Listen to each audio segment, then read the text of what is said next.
Bakunzi b'umuco w'Ijambo Ministries ndabahaye kaze aho muherereye hose, izera komeze neza kandi mugishingira intahe Yesu Kristo mu mitima yanyu.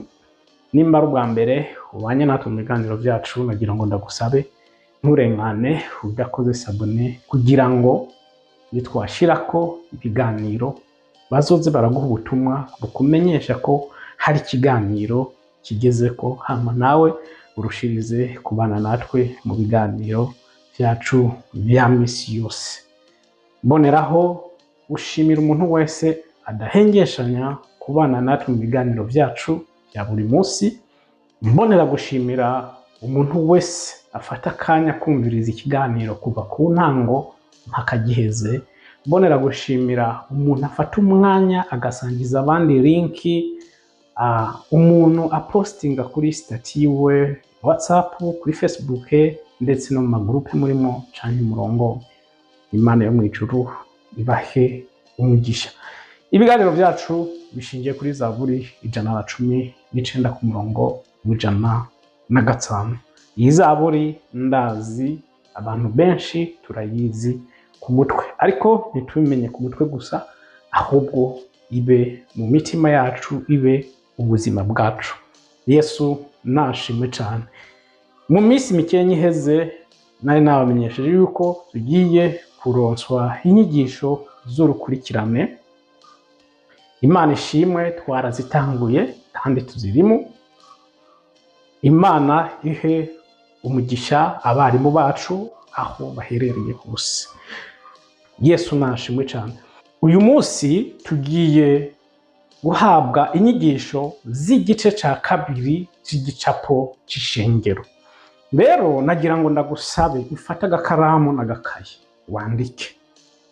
Ufise ikibazo cyo cyose urashobora kucandika hasi, ndavuze ku rupapuro. Hama urashobora kukibaza muri commentaire, abarimu bacu barahari, urashobora kukwishura ikibazo cyo cyose. Ariko ndagusabe ubanze mwumvirize mpaka ikiganiro giheze, niho utahura neza ibibazo byose ubufise. Uhawe kaze, kandi ufise ijambo ushaka gutera intege umwarimu wacu, nahone biremewe. Yesu nashimwe cyane. Ufise ico ugomba kunganira, Yesu ashimwe cyane. Umwarimu wacu w'iki gice ca kabiri c'igicapo c'ishengero ni Mutama Eric. Eka tumuhe kazi. Yesu ashimwe. Yesu ashimwe cyane.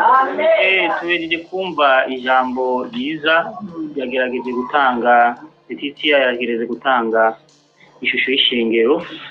Yesu ashimwe.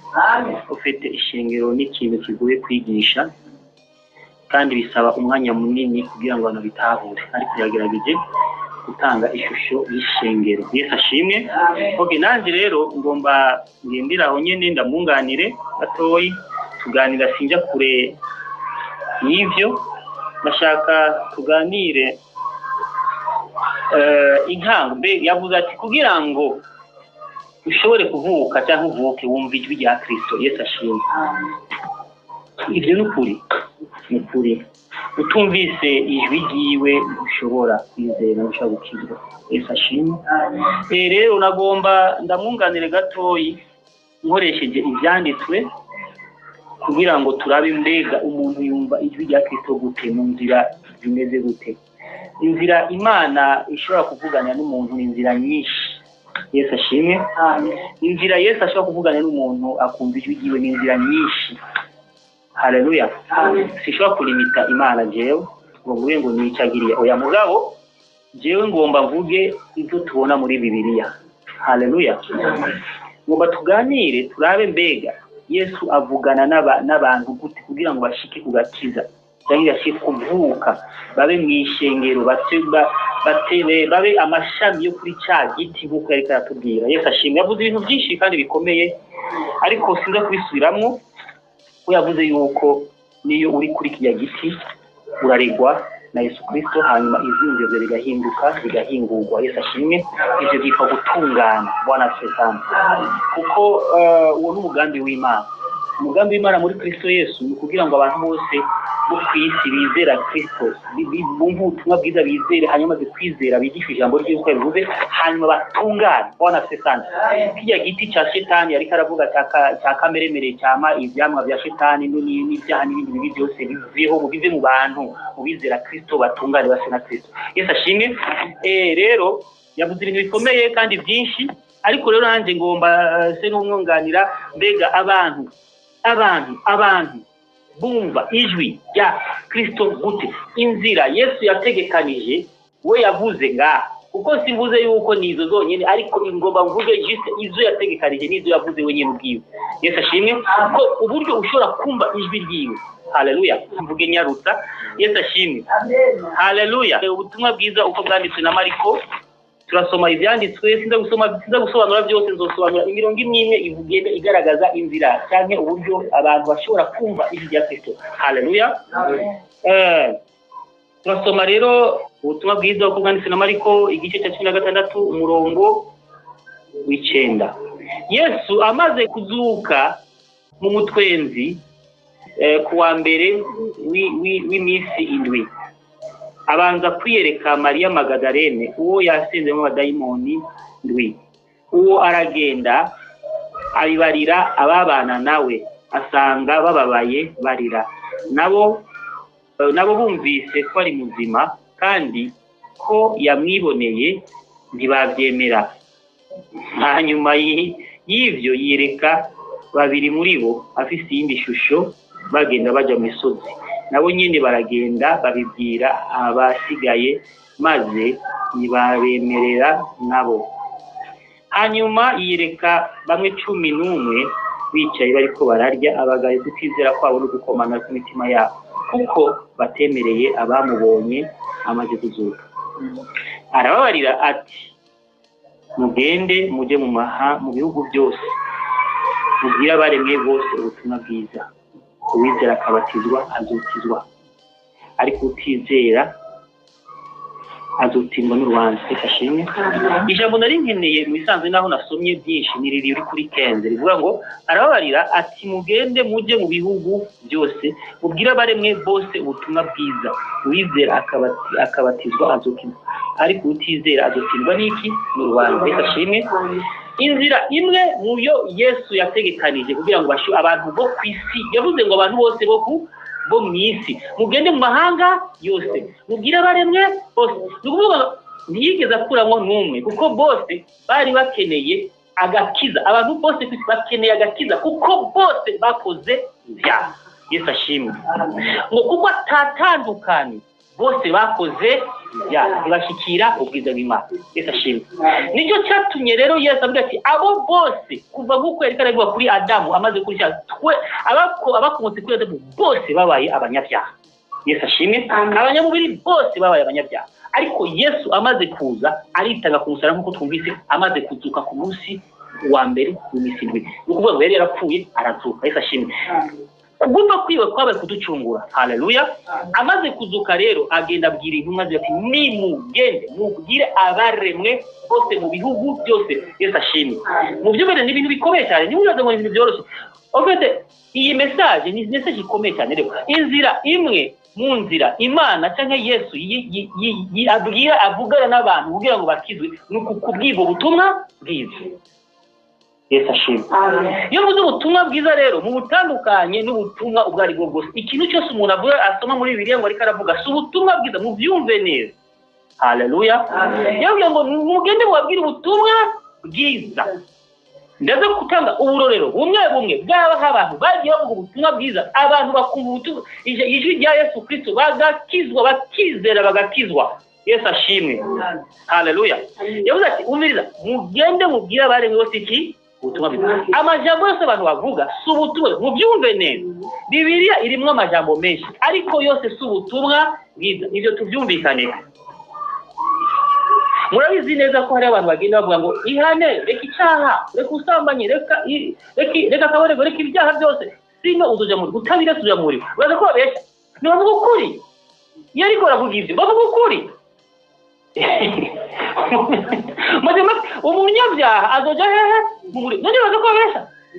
ariko ubutumwa bwiza so ubutumwa bwiza mu byumbereza aravuga ati utabirase urajya muri kandi nibyo ariko none bibaza ko ari ubutumwa bwiza no so ubutumwa bwiza ijye yitwa imburi yamyeho kuva kera Yesu ashimwe Imana yamye irungikira abisirayeli bamaze kudera bamaze kuva mu nzira yayo ikarungikira ayo bita abavugishwa bakabazanira imburi sinzi kumvana neza ariko Yesu nyagiye ngo mwabwire imburi byumva neza niko bitandukanye ati mwabwire ubutumwa bwiza bwiza bwari bwiza nyene Yesu ashimwe ubwiza bw'ubutumwa wari bwa ngo burindani si wewe ubugira bwiza no ubwabwo ni bwiza sinzi ko muri ko umuntu neza amen Yesu ashimwe sugiye kubivuga ngo abugira bwiza n'ubutumwa ubwabwo wari bwiza Yesu ashimwe rero wewe ugenda kuvuga bwa butumwa bwiza wewe ugiye kuvuga ubutumwa bwiza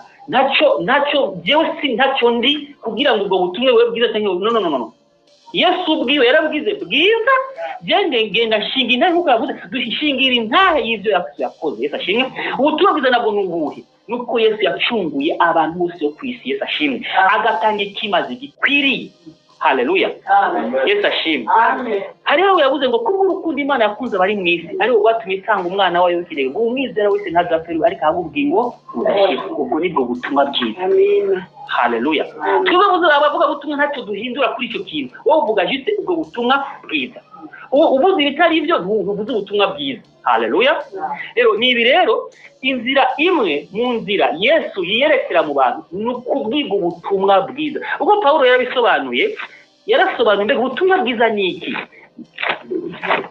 Yesu ashimwe ibintu biragutse cyane ariko ndagerageza sinje kure y'icyo nagombye kuvuga nagombye gutanga inzira zereka umuntu ashobora kumviramo ijwi rya Kristo haleluya reka turabe ibi tumaze kubivuga n'icyo nyinshi ariko ni byiza kubyibutsanya mu Baroma igice Paulo yandike Baroma igice cya mbere umurongo wa 16 Paulo yarabisobanuye n'icumi 17 murabizi reka tubisubiremo ngo kuko ubutumwa bwiza butantera isoni ari ubushobozi bw'Imana buzanira uwizera wese agakiza uhereye ku mubizi bageza ku mugiriki kuko muri bwo ariho ukugoroka kuva ku Mana guhishurwa guheshwa no kwizera kagwiza ukwizera nkuko byanditswe ngo umugorotsi atubeshwaho no kwizera Yesu ashimwe yavuze ngo ubutumwa bwiza ni kiri ubushobozi bw'Imana buzanira uwizera iki agakiza ni ukuvuga ngo akizwa biga byagenze gute ni uko ugenda ukabumubwiye akabumva amaze kubumva Yesu ashimwe ni ukuvuga ngo rekasobanure kwanza ikintu mu cyumve Paulo yari yarahishuye by'ukuri icyo ari cyo ubutumwa bwiza haleluya kuko yaravuze ati ngo ubutumwa ngo ubushobozi bw'Imana mu byumve neza ngo ni iki ubushobozi bw'Imana ese ko icyo cyo sinzi ko mwumva icyo cyo umva urashaka kumva ikintu ariko ntumenye exactement ni iki sinzi ko muri ntabona neza urabona ngo ubushobozi bw'Imana sinzi icyo wumva haleluya reka sindabisobanure mu mvugo yumvikana kuko hari ibintu byanditse muri Bible bitumvikana mu buzima busanzwe udashobora kumenya bakavuga akazovuga ngo ni iki exactement bavuga ngo ubwo bushobozi bw'Imana bukora gute haleluya ni ukuvuga ngo Yesu avuze ngo nimugende mubwire abantu ubutumwa bwiza ubyumve ni nkaho yavuze ati genda murepande ubushobozi bw'Imana musuke ubushobozi bw'Imana sinzi ko muriko murabyumva sinzi ko nsobanura ibyanditse ubwo bushobozi bw'Imana umuntu yumvise ubutumwa bwiza ni automatique yakiriye ubushobozi bw'Imana mubyumve neza abishaka atabishaka ubwiye ubutumwa bwiza majambo make uriko wakira ubushobozi bw'Imana sinzi icyo kintu muri kumuracyumva mwumvise niko ndavuga ni ukuvuga ngo umuntu ahagurutse akajya gushinga intahe ariko atanga ubushobozi bw'Imana yabaye umugende wo gukanaliza wo gucishamwo ubushobozi bw'Imana sinzi ko mubyumva neza umugende mwumvise aricyo ni twiyo yabaye nka twiyo Yesu ashimwe wowe uvuze ati ngiye gushinga intahe ya Yesu Kristo uvuga ubutumwa bwiza ni ukuvuga ngo wemeye kuba umugende wo gusohora ubushobozi bw'Imana kuri kurabigira se ko bariko barabyumva mwabyumva ibyo nuko bikora mu buryo bw'imbyembe kandi nuko nyene bimeze ni nkuko ufata itiyo ugayicomeka mu mazi ugapuriza abantu amazi none nyumva ko amazi bagiye baratota sinzi ko munaneza arabaza ashushe mumva bariko barasha rero nukuvuga ngo uvuze ubutumwa bwiza ni automatic uriko utanga ubushobozi bw'Imana ku muntu wese ari ngaho hantu mubyumve neza haleluya sivuze yuko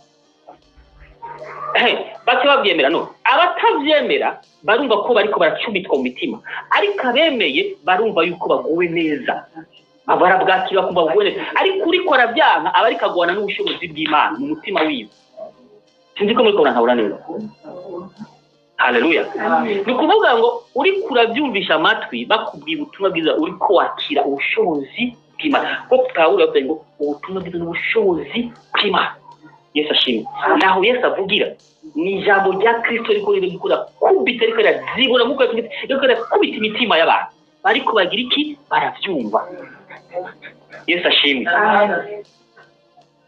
navuze neza amajambo yose si ubutumwa bwiza ariko umuntu aje akavuga ubutumwa bwiza ni ukuvuga ngo ariko asohora ubushobozi bw'Imana ariko asohora rya jambo rya Kristo kubera ahandi navuga ngo ni nk'inkota yabisobanuye neza ni nk'inkota zibura mu mitima y'abariko baragira iki bavyumva majambo akije singomba gukoresha inkota ngomba gukoresha ubushobozi bw'Imana Yesu ashimwe haleluya ni mu nzira imwe niyi rero yavuze ati kugira ngo abantu bashobore gukizwa nuko bumva iki ubutumwa bwiza majambo make ubutumwa bwiza ngo n'ubushobozi bw'Imana buzanira wumvise ubwo butumwa ukwizera ni automatique kuzana iki agakiza Yesu ashimwe uvuga ngo uzokwizera zo kizwa haleluya siko turajya neza nabwire okay sinzi ko twosoma byinshi ariko murabizi igihe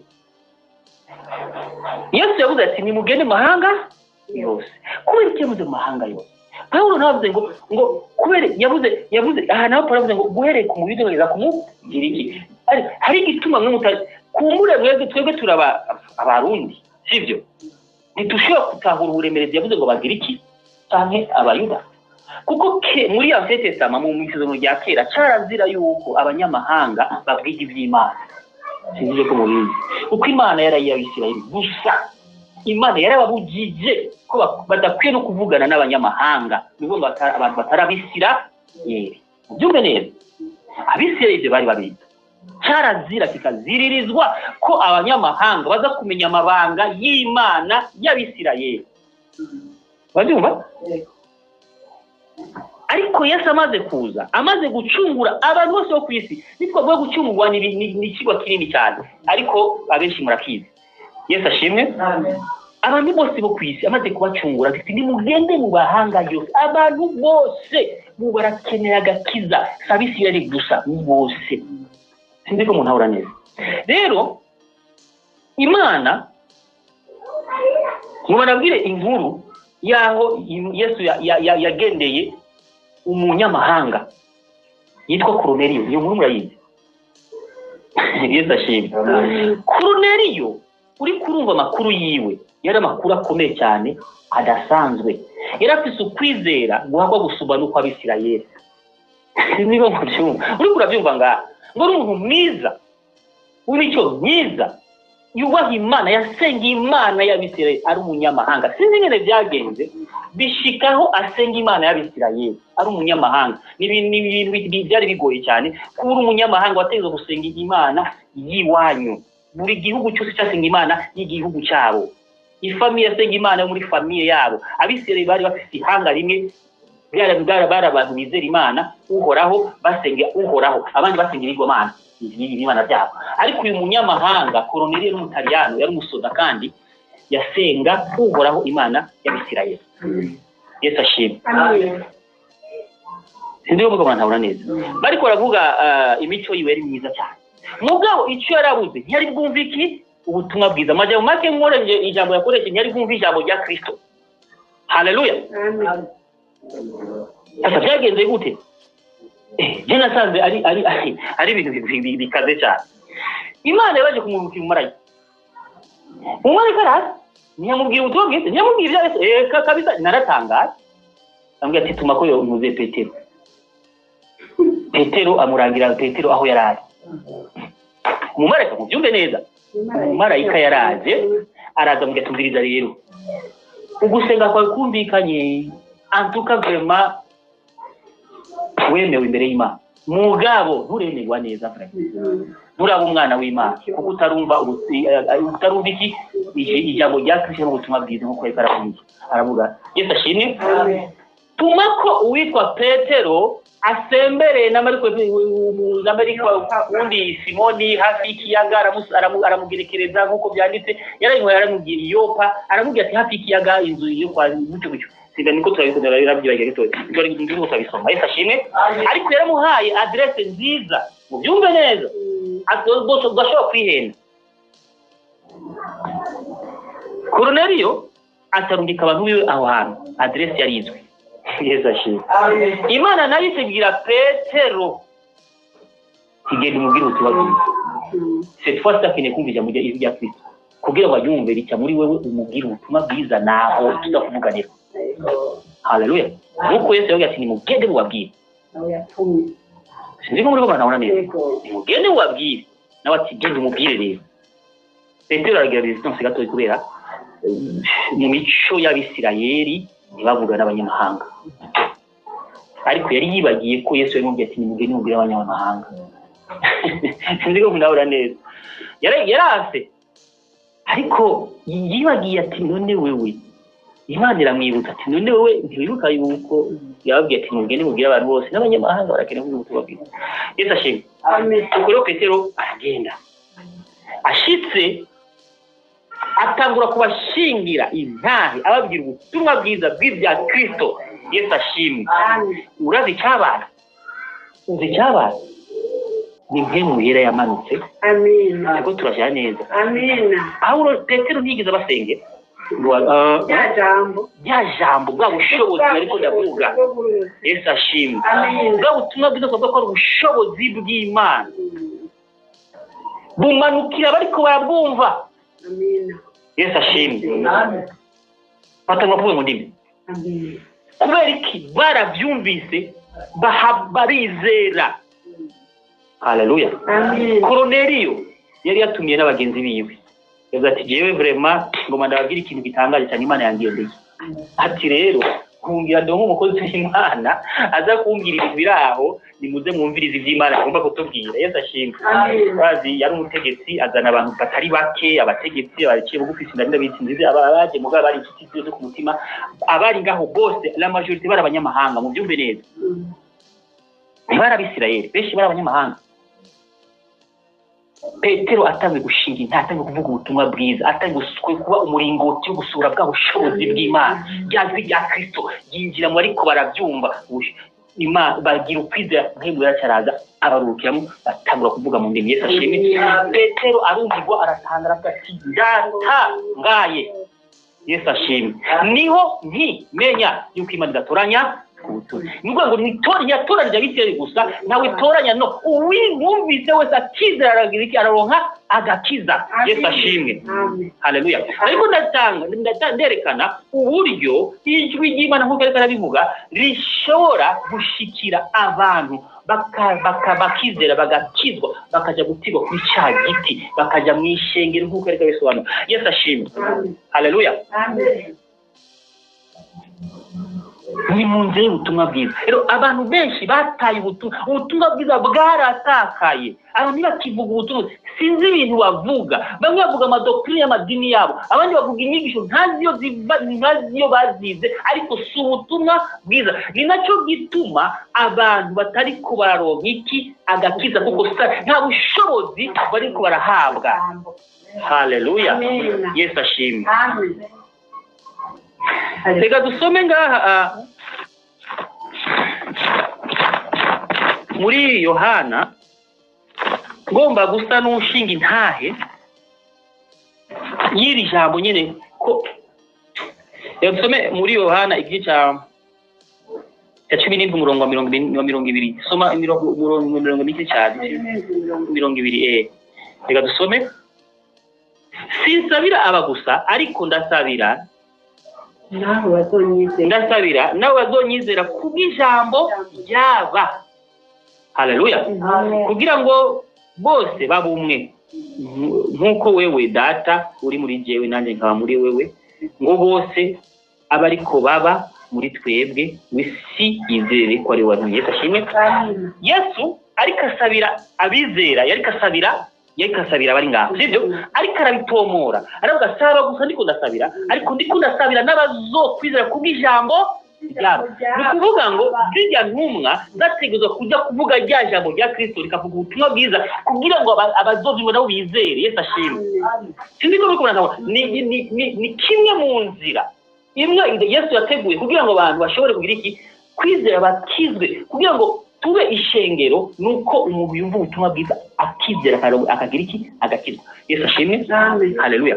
None ni kubera iki uno munsi abantu umengo baguzuye amadini ariko ntibakijijwe? Nkuko reka bivuga, bamwe baragenda bakihana iminsi yose ariko ntibarakizwa. Kakameremere cya giti cy'icyaha kiri muri bo kiguma cyaba ibyamwa, kandi bazokoma babyihana iminsi yose. Kandi ikibazo ni uko bizorangira bagiye mu muriro, kuko bigeze bumva ubutumwa bwiza ngo bizere bakizwe, ngo bacike abana b'Imana. Haleluya. ubutumwa bwiza. Yesu ashimwe. Ubutumwa ariko aravuga bwiza Sibwo ubutumwa uriko buravuga uno munsi ahenshi si bwiza. Ubutumwa Yesu yarungitse abantu kuvuga sibwo uriko buravugwa. Uno munsi havugwa ubutumwa bw'imigisha yo mu buryo bw'umubiri, haravuga ubutumwa bwo kwihana butari ubutumwa bwiza, imburi.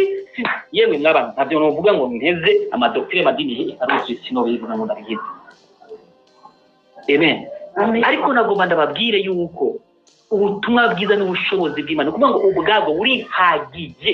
Wewe ntacyo uza gukoramo, wowe uri kuraruvuga ntacyo, wowe nta nguvu zo gushiramo. Ubwabwo burihagije n'ubushobozi bw'Imana bwihagije kugira ngo ubwumvise. Haleluya. Amen. Aronko kwizera kandi akizwe. Nagomba ndabwire ivyo nabibonye kenshi ngiye kuvuga ubutumwa bwiza. Haleluya. Ni kenshi najya kuvuga ubutumwa bwiza bakampinga, ariko kuko ari ubushobozi barandondera mu nyuma bati cyane ibyo batubwirega byagagira ducumita umutima tubwire neza twumve neza. Sinzi ko murabura neza, ni benshi ibyo byabaye bakazifata ndababwira neza atari resistance, kuko benshi babipinga kuko bafite ibindi bibazi, ibindi bizeye. Iyo uriko urababwira rero yumva ko bitandukanye na bijya yizeye, agatangura gupinga akagira resistance. Mugabo unyuma ko ari ubushobozi bw'Imana burakubita umutima wiwe, yana atibaza bya bintu birakaze akasha kurondera. Ni benshi bandondeye. Haleluya. Kandi cyo rero naciye mbona yuko finalement nta inquiétude, nta guhagarika umutima nogira ndi kuvuga ubutumwa bwiza, kuko je ntacyo ndabihinduramo n'ubushobozi bw'Imana, ni Imana yo niyikorera. Haleluya. Amen. Ntacyo wowe uhindura, oya wowe ubutumwa bwiza gusa, Imana nayo irikorera. Ni ubushobozi bwayo bugenda bugatangura gukora. Haleluya. Amen. Rero iri jambo riragutse rwose, mugabo icyo nawe nariko ndavuga nicyo nagombye kuvuga, nariko ndamwunganira avuga ati ntushobora gukiza utumvise ijambo rya Kristo, ntushobora kumvise utumvise ijwi ryiwe, ntibikunda. Ntushobora kuba umwana w'Imana utumvise ijwi rya Kristo, ntibikunda. Nimba abantu ari abanyedini baboneka yuko ari abakozi b'Imana, ariko ugasanga ubuzima bwabo busumba n'abatinjira mu mayo madini yabo, bajya ngo bavamo n'abapagani, ugasanga ubuzima bwabo buri inyuma kuko hari abicana muri ayo madini. Mweza Dimitri niba tubwiye umuntu yavuze ngo ariko aravuga ngo twenga ngo nitunywa amazi ngo mushaka mu nyice, ngo hari abo tuzinanye ngo bashobora kunyica muri eglise bakwice. Harabicanye muri c'est grave. Niba wiyegeza ko mu idini harimo abicanye birateye ubwo, mwishengero harimo abicanye abarozi, ibibabaho oya ntibibaho. Iyo si ishengero ni idini. Sinzi ko muri ko muranahura neza. Yesu ashimwe. Ntibigeze bumva ijwi rya Kristo, ntibigeze bumva amajambo make, ubutumwa bwiza. Haleluya. Amen. Izina ryanjye ni Yamuremye Eric. Murakoze. Reka nshimire umwarimu wacu Mutama Eric, Imana iguha umugisha shimira n'abandi bose babanye natwe muri kino ikiganiro. Mu by'ukuri ndizera ko ugenda utahura ibintu byinshi uko bukeye uko bwica. Mu by'ukuri Yesu yaravuze neza ngo uzomenya ukuri, ukuri nako kuguhe ukwidegemvya, ariko byose urufunguzo ni ukwiga. Yesu nashimwe. Rero nk'uko nabivuze, ufise ikibazo cyaco cyose urashobora kukibaza, ufise ico wunganira, kandi ntibagire gusangiza abandi iyi link. Ntuhererane iyi link, yisangiza abandi kugira ngo ubutumwa bwiza ukuri kugere kuri. Yesu nashimwe. Abantu bariko barapfira mu madini, abantu barakeneye kumenya ukuri, kuko uwo Yesu ahaye kwidegemvya azoba ubidegemvya nyakuri. Imana ibahe umugisha. Tuzosubira ikindi kiganiro gikurikira. Mu izina rya Yesu Kristo.